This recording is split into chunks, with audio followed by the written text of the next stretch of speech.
हम सभी जानते हैं कि भगवान राम ने लंका पति रावण का वध किया था, लेकिन कम ही लोग जानते हैं कि उनकी मृत्यु के कारण उनके पूरे जीवन काल में उन पर लगे श्राप थे। वाल्मीकि रामायण के अनुसार रावण की कुदृष्टि माता सीता पर पूर्व जन्म में ही पड़ गई थी, जिस कारण माता सीता ने रावण को श्राप दिया था कि उन्हीं के कारण उसका अंत होगा। लंका के राजा को अपने जीवन काल में कई लोगों ने श्राप दिया था। इन श्रापों के कारण न केवल रावण की मृत्यु हुई बल्कि उनके सभी भाइयों का विनाश हुआ। पुराणों के अनुसार राजा कुशध्वज और माता मल्यवती की कन्या वेदवती देवी माता लक्ष्मी के अंश से उत्पन्न हुई थी। वेदवती बचपन से ही तेजस्वी कन्या थी। उन्हें वेद मंत्र अर्थ सहित याद थे। वह भगवान नारायण की परम भक्त थी और उनसे विवाह करना चाहती थी। वेदवती ने भगवान विष्णु को पति रूप में प्राप्त करने के लिए वन में कठोर तप शुरू किया।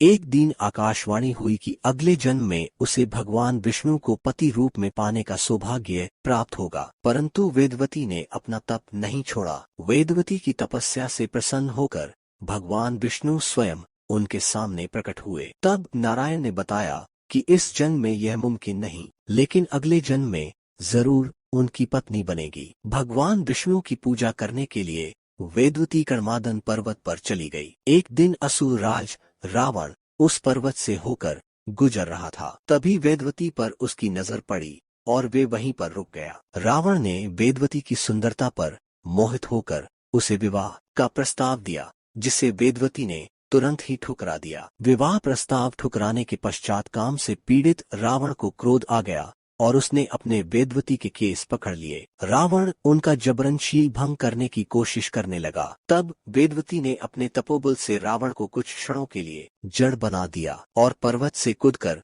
प्राण त्याग दिए। क्रोधित वेदवती ने प्राण त्यागने से पहले रावण को श्राप दिया कि एक दिन वे उसकी मृत्यु का कारण बनेगी। भगवान विष्णु के वरदान से अगले जन्म में वेदवती देवी सीता बनी। सीता हरण के कारण रावण भगवान विष्णु के अवतार भगवान राम के हाथों ही अपने सगे संबंधियों के साथ मारा गया। केवल वेदवती का श्राप नहीं बल्कि रावण को नलकुबेर का श्राप भी लगा था, क्योंकि रावण ने अप्सरा रंभा की वासना की थी। इस घटना से अप्सरा रंभा बहुत पीड़ित हुई और उसने मन ही मन रावण को श्राप दिया कि मेरे ही कारण तेरा सर्वनाश होगा। यह थे महिलाओं द्वारा दिए गए श्राप, जो कि बलशाली रावण के मृत्यु के कारण बने। इसलिए हमें जीवन में कभी भी बुरे कर्म नहीं करने चाहिए, क्योंकि यह हमें कब और कहां दोबारा भोगने पड़ेंगे यह हम नहीं जानते। इसलिए हमेशा अच्छे कर्म करने चाहिए। आज की यह कथा